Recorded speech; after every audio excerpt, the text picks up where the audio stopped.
இந்த சேனலை தொடர்ந்து நடத்த உதவி செய்ய நினைப்பவர்கள் உதவி செய்யலாம். வணக்கம். பீகாருக்குள் பாஜகவிற்கு எதிராக மிகப்பெரிய அளவிலான மக்கள் போராட்டம் வெடித்திருக்கிறது.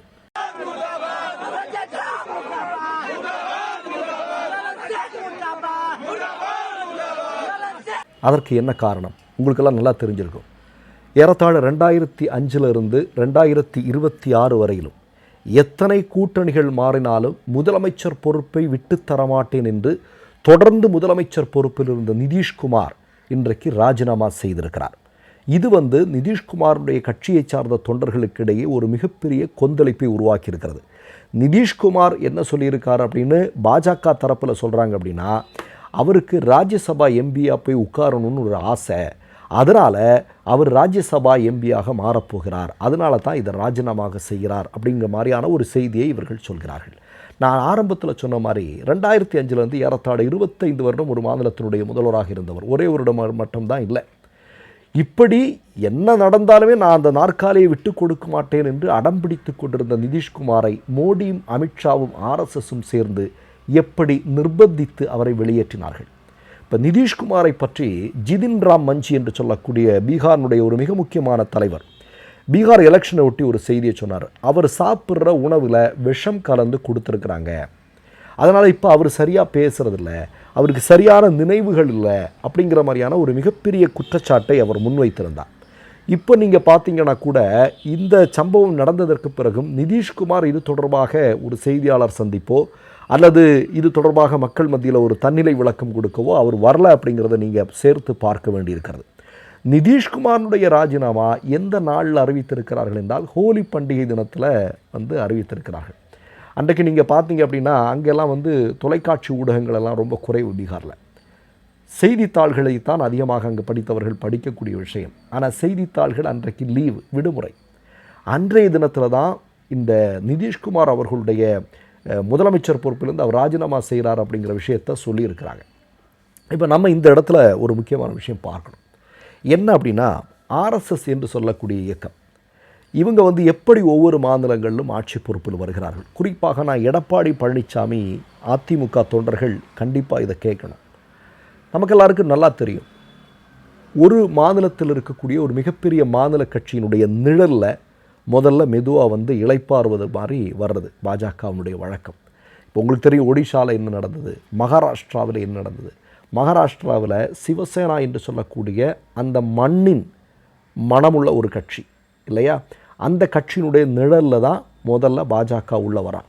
வந்ததுக்கப்புறம் என்ன பண்ணுறான், அந்த கட்சியை 2ஆக உடைக்கிறான். அது மட்டுமா, அதுக்கப்புறம் NCP என்று சொல்லக்கூடிய கட்சியை 2ஆக உடைக்கிறான். இன்றைக்கு மகாராஷ்டிராவில் மிகப்பெரிய தனி கட்சியாக பாஜக வந்திருக்கிறதுன்னா பாருங்களேன் நீங்கள். அதே மாதிரி நீங்கள் ஒடிஷாவில் நவீன் பட்நாயக்கினுடைய ஆட்சியை பற்றி நம்ம சொல்ல வேண்டாம், ஏன்னா அந்த அளவிற்கு ஒரு சிறப்பான ஆட்சி இருந்ததாக சொல்லப்படுகிறது. அந்த ஆட்சியினுடைய நிழலில் தான் மோடி அமித்ஷாவும் போய் உட்கார்றாங்க. ஆனால் இன்றைக்கு என்ன நிலைமை, நவீன் பட்நாயக்கினுடைய கட்சி இல்லை, அங்கே ஆளும் கட்சியாக பாஜக மாறி இருக்கிறது. பீகாரில் நம்ம எல்லாம் ஒரு 10 வருஷத்துக்கு முன்னாடி எந்த மாநிலத்தில் வேணாலும் ஆட்சி பொறுப்பிற்கு வரலாம், பீகாரில் எல்லாம் பாஜக வர முடியாது அப்படின்னுலாம் நம்ம பேசியிருந்தோம். மெதுவாக நிதிஷ்குமாருடைய பக்கத்தில் வந்தாங்க. இன்றைக்கு பார்த்தீங்கன்னா கடைசி தேர்தலுடைய முடிவுகள் நீங்கள் யோசித்து பார்க்கணும். என்ன நடந்திருக்கிறது, மிகப்பெரிய கட்சியாக பாஜக மாறி இருக்கிறது. நிதிஷ்குமாருடைய கட்சி 2வது இடத்திற்கு தள்ளப்பட்டிருக்கிறது. இவ்வளோத்துக்கு நீங்கள் பார்த்தீங்க அப்படின்னா பீகாருடைய தேர்தல் முடிவுகள் வேறு மாதிரியாக இருந்ததுன்னு வைங்க. இப்போ நிதிஷ்குமாருடைய கட்சி மிகப்பெரிய அளவிலான தோல்வியை சந்தித்து ஒரு 150 இடங்களுக்கு மேலே பாஜக வெற்றி பெற்று இருந்திருந்தால் இந்த நேரத்தில் பாஜக ஒன்றியத்தில் ஆட்சி பொறுப்பில் இருந்திருக்காது. எல்லாமே ஒரு கணக்கு தான், எல்லாமே இவர்கள் கைகளில் இருக்குது. இவங்க போட்டு கொடுக்குற திட்டம்தான் அதிகார மையங்கள் என்று சொல்லக்கூடிய பல்வேறு அமைப்புகள் செயல்படுத்தி கொண்டிருக்கிறார்கள். இப்போ நீங்கள் பார்த்தீங்கன்னா ஒரு 5 சீட்டு நிதிஷ்குமார் குறைவாக இருக்குது. மிகப்பெரிய கட்சியாக பாஜக பீகாரில் உருவெடுக்குது. அதன் பிறகு என்ன நடந்தது, கொஞ்ச நாட்களிலே நிதிஷ்குமார் அந்த கட்சியை விட்டு அந்த பொறுப்பில் முதலமைச்சர் பொறுப்பிலிருந்து தூக்கி எறியப்படுகிறார் இல்லையா. இதுதானே இன்றைக்கி நடந்திருக்கு. நிதிஷ்குமாருக்கு அப்படி முதலமைச்சர் பொறுப்பிலிருந்து வெளியேற வேண்டிய கட்டாயம் என்ன, இன்றைக்கு வரைக்கும் யோசிச்சுட்டு எனக்கு புரியவே இல்லை அந்த மிராக்கிள் எப்படி நடந்திருக்கு அப்படின்னு. ஏன்னா நமக்கு நிதிஷ்குமாரை கடந்த காலங்களில் உன்னிப்பாக கவனித்தவர்களுக்கு தெரியும், அவரெல்லாம் இந்த பதவி விட்டு போகக்கூடியவர் அல்ல, ஒருபோதும் அவர் போக மாட்டார். ஆனால் அவரை பணிய வைத்திருக்கிறார்கள்.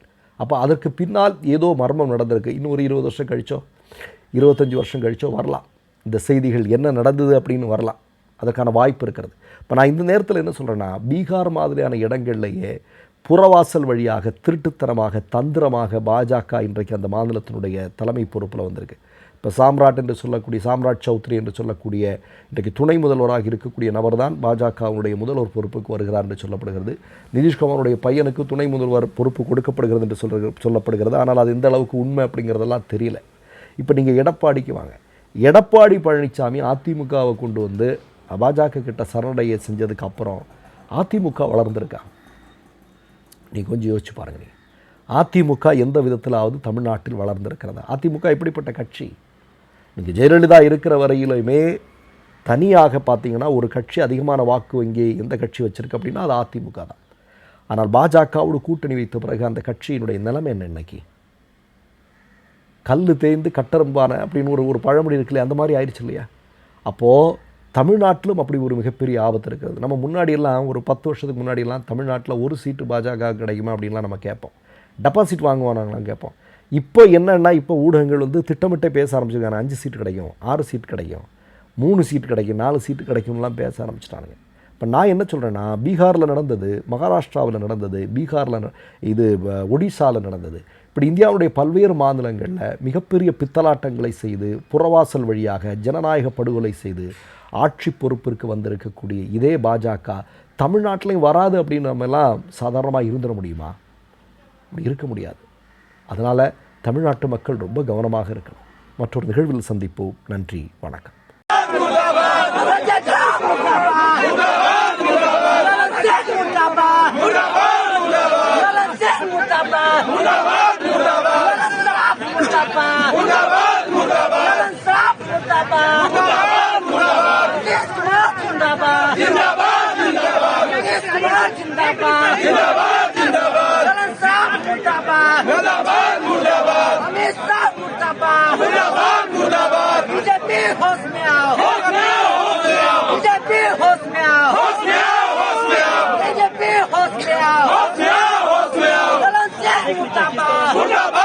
மூன்று யூடியூப் சேனல்கள் வியாபாரத்திற்கு இருக்கிறது.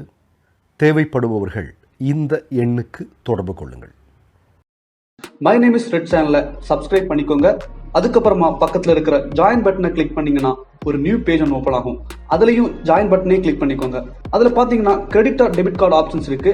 இதுல உங்களுக்கு விசா, மாஸ்டர் கார்டு, ரிப்பே அப்படின்னு 3 ஆப்ஷன்ஸ் கொடுத்துருக்காங்க. அதுல நீங்க எந்த கார்டு சூஸ் பண்றீங்களோ அந்த கார்டோட நம்பர் என்டர் பண்ணிக்கோங்க. அப்புறமா கார்டோட வேலிடிட்டி மந்த் அண்ட் இயரை டைப் பண்ணிக்கோங்க. அடுத்தபடியா உங்க கார்டோட பின்னால சிவிசி கோடுன்னு சொல்லிட்டு 3 நம்பர்ஸ் கொடுத்துருப்பாங்க. அந்த நம்பர் இதுல என்டர் பண்ணிக்கோங்க. அப்புறமா அட்ரஸ் அண்ட் இன்ஃபர்மேஷன் என்டர் பண்ணிட்டு பைங்கிற பட்டனை கிளிக் பண்ணிக்கோங்க. ஒருவேளை உங்க கார்டு நம்பர் இன்வாலிட்னு காமிச்சிச்சுன்னா உங்க கார்டுல இன்டர்நேஷனல் யூசேஜை எனேபிள் பண்ணுங்க.